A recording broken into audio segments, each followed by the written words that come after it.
बिस्मिल्लाहिर्रहमानिर्रहीम। अस्सलाम वालेकुम स्टूडेंट्स। आज के लेक्चर में हम जो टॉपिक स्टडी करेंगे वो है energy stored in an inductor. तो एक कैपेसिटर जिस तरह अपनी प्लेट्स के दरमियान जो इलेक्ट्रिक फील्ड होती है उसके अंदर एनर्जी स्टोर करता है, बिल्कुल उसी तरह एक इंडक्टर अपने मौजूद मैग्नेटिक फील्ड के अंदर एक एनर्जी स्टोर करता है। तो हम इस एनर्जी के लिए फार्मूला डिराइव करेंगे और वो फार्मूला बिल्कुल उस फार्मूला से मिलता जुलता होगा जो हमने चैप्टर नंबर 12 के अंदर कैपेसिटर के लिए डिराइव किया था। चेंज सिर्फ इतना होगा कि वहाँ पर इलेक्ट्रिक फील्ड की टर्म्स में हमने रिलेशन निकाला था और यहाँ पर हम मैग्नेटिक फील्ड की टर्म्स में निकालेंगे। एक फार्मूला हमने वहाँ पर कैपेसिटेंस की टर्म में निकाला था, जबकि यहाँ पर हम एक ऐसा ही फार्मूला इंडक्टेंस की टर्म्स में निकालेंगे। तो एक इंडक्टर जब उसके साथ आप बैटरी अटैच करते हैं तो उसमें करंट फ़्लो करता है। करंट के फ़्लो की वजह से एक मैग्नेटिक फील्ड आ जाती है। अगर आप करंट को बढ़ाएं तो अंदर मैग्नेटिक फील्ड इंक्रीज़ करती है, जिसकी वजह से इस कॉइल के अंदर फ्लक्स इंक्रीज़ करता है।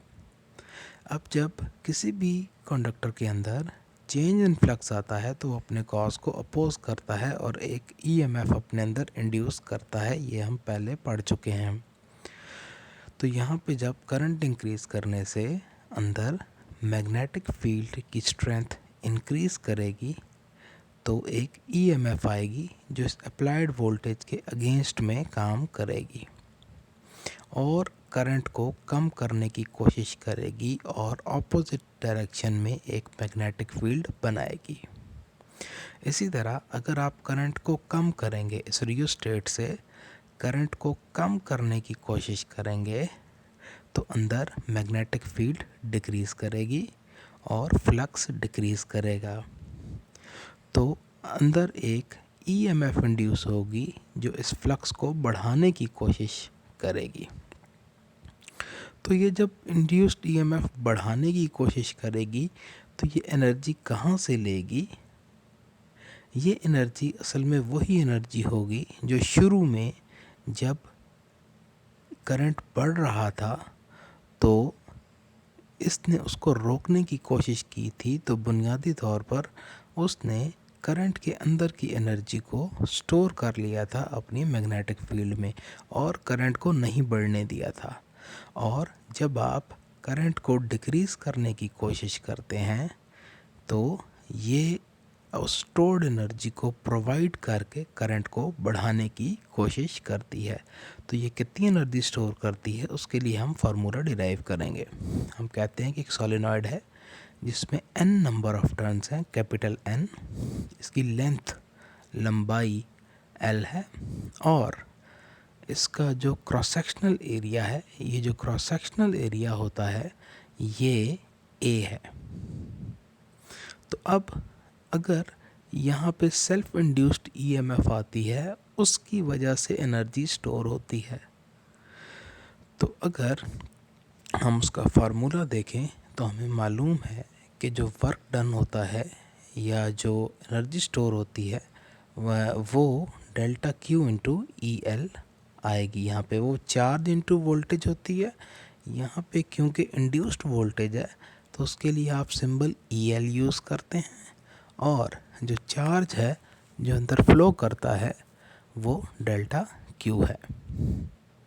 अब यहाँ पर आपने अभी इसको ऑन किया है, जब ये ऑफ था तो इसमें करंट ज़ीरो था और जब आपने इसको ऑन किया है तो करंट ज़ीरो से बढ़कर आई हो जाएगा। तो करंट में जो चेंज आएगी वो ज़ीरो से आई की चेंज आएगी और इसी दौरान ईएमएफ इंड्यूस होगी और एनर्जी स्टोर हो जाएगी। जैसे ही करंट कांस्टेंट होता है, मज़ीद स्टोरेज ऑफ एनर्जी रुक जाता है क्योंकि करंट चेंज नहीं हो रहा। ईएमएफ इंड्यूस नहीं होगी क्योंकि करंट चेंज नहीं हो रहा और मैग्नेटिक फील्ड भी चेंज नहीं हो रही। जब मैग्नेटिक फील्ड चेंज होती है तो फ्लक्स चेंज होता है और ईएमएफ इंड्यूस होती है। अब क्योंकि करंट कांस्टेंट हो गया है, आई हो गया है थोड़ी सी देर के बाद, तो अब फर्दर एनर्जी का स्टोरेज रुक जाएगा और इंड्यूस्ड ईएमएफ भी रुक जाएगी, ख़त्म हो जाएगी, और चेंज इन फ्लक्स भी रुक जाएगा क्योंकि सब कुछ कांस्टेंट हो चुका है।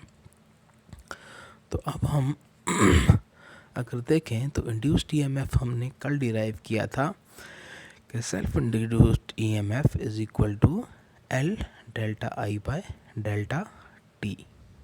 ये चेंज इन करंट है और ये टाइम है। ये एल जो है ये self induction coefficient of self induction है। अब इक्वेशन 1 में अगर इस वैल्यू को आप पुट कर दें तो आपके पास आंसर आ जाएगा W is equal to delta Q, और ई एल की जगह पर आपने L delta I by delta T put कर दिया है। अब इसको थोड़ा सा रीअरेंज करें और डेल्टा टी को डेल्टा क्यू के नीचे लिखें, delta Q by delta T into L delta आई। अब यहाँ पे जो एक चीज़ हम देखते हैं कि जिस दौरान ये एनर्जी स्टोर हुई है, ये वर्क हुआ है ये वाला, उस दौरान करंट शुरू में ज़ीरो था और बढ़ते बढ़ते आई तक गया है। शुरू में स्विच ओपन था, करंट आपका ज़ीरो था, जब क्लोज़ किया है तो करंट ज़ीरो से आई तक गया है। तो ये delta Q by delta T जो है, this is called average current. तो एवरेज कैसे लेंगे? Initial current plus final current divided by 2, 0 plus I by 2। तो ये आंसर आ जाएगा आई बाय 2 या 1/2 आई। तो ये delta Q by delta T आपके पास एवरेज करंट है और इसकी वैल्यू आई बाय 2 है या 1/2 आई है। दूसरी चीज़ आपके पास डेल्टा आई है which is change in current. तो चेंज निकालने के लिए फाइनल माइनस इनिशियल किया जाता है।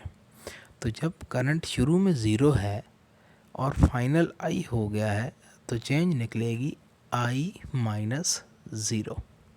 तो delta I is equal to आई।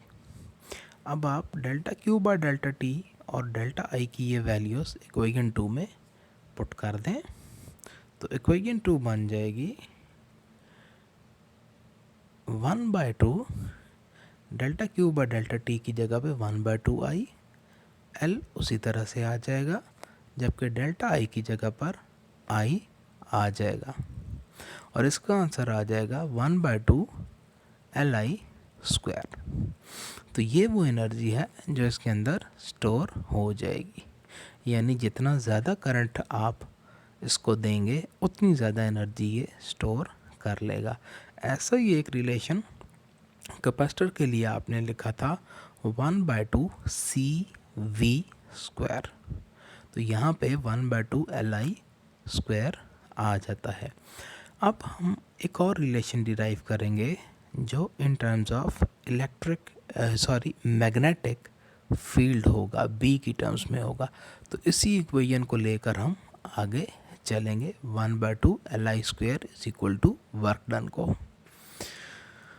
तो ये वर्क ही बेसिकली वो एनर्जी है जो स्टोर हुई है। तो इससे आगे जब हम चलते हैं तो एक सोलेनॉइड के अंदर, एक सोलेनॉइड में जो आपके पास हमने पढ़ा था कल के टॉपिक में सेल्फ इंडक्शन में, that N phi is equal to L I. N phi जो टोटल फ्लक्स होता है वो करंट के डायरेक्टली प्रोपोर्शनल होता है और यहाँ पर अगर आप इक्वालिटी लेके आएँ तो एल आ जाता है। तो N phi is equal to L I, L की वैल्यू यहाँ से आ जाएगी N phi by I. I को इधर आपने डिवाइड कर दिया है। तो फाई जो है आपके पास, phi is equal to B A. Flux B A होता है, तो वैसे बी ए कॉस थीटा होता है, लेकिन यहाँ पर एरिया और बी के दरमियान जो एंगल है वो ज़ीरो है। वेक्टर एरिया और मैग्नेटिक फील्ड के दरमियान एंगल ज़ीरो बनता है। ये केस आप पहले भी देख चुके हैं कि सोलेनॉइड के अंदर एंगल ज़ीरो ही होता है। तो ये आपके पास फाई की जगह आपने यहाँ पर एन फाई को आपने एन बी ए लिख लिया है, फाई को बी ए लिख लिया है डिवाइडेड बाय आई। ये इक्वेशन 4 कर लेते हैं। अब हमें एक और चीज़ सोलेनॉइड के लिए पता है कि B equals mu naught N I होता है। ये हमने एम्पियर्स लॉ की मदद से डिराइव किया था प्रीवियस चैप्टर के अंदर। तो अब हम यहाँ पर जो हमारा L है, L में B की जगह पर आप mu naught N I put कर दें। यहाँ पे N है, N B है, आगे B की जगह mu naught N I, A की जगह पर A पुट कर लिया है डिवाइडेड बाय आई। तो आई से कट जाएगा।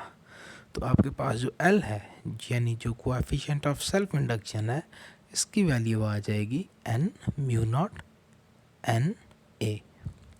अब हमें N के बारे में पता है कि small n capital N by N capital N by L होता है, number of turns per unit length. या कैपिटल N को आप स्मॉल n इंटू एल लिख सकते हैं। तो यहाँ पर इस इक्वेशन में आप कैपिटल N की जगह पर जब स्मॉल n इंटू एल लिखेंगे तो N L mu naught N A आ जाएगा। इसी को रीअरेंज करके लिखने से हमारे पास L is equal to mu naught N square A L बन जाएगा। तो ये आपने L की वैल्यू इसलिए निकाली है कि आप इसको इस इक्वेशन में पुट कर देंगे। तो अब आप अगर इक्वेशन में पुट करें, जो इक्वेशन 3 है, ये पिछले पेज पे लिखी थी, ये यू एम लिख करके लिखा था आपने, U M is equal to 1/2 L I square. तो ये इक्वेशन 3 थी। तो हम U M is equal to 1/2, L की जगह पर आप एल की वैल्यू लिख दें mu naught N square A L, और साथ में एक एल यहाँ पे आ रहा था, ठीक है। तो ये आपके पास mu naught N square A L और ये आई स्क्वायर आखिर में आ गया है। अब हमें ये मालूम है, हम पहले देख चुके हैं कि अगर B equals mu naught N I हो तो I is equal to B over mu naught N होता है। इस म्यू नॉट एन को आप यहाँ पे डिवाइड करें तो I की value B over mu naught N आती है, जो ये लिखी है। तो इस I की जगह पर, आई स्क्वायर की जगह पर आप ये वैल्यू पुट कर दें।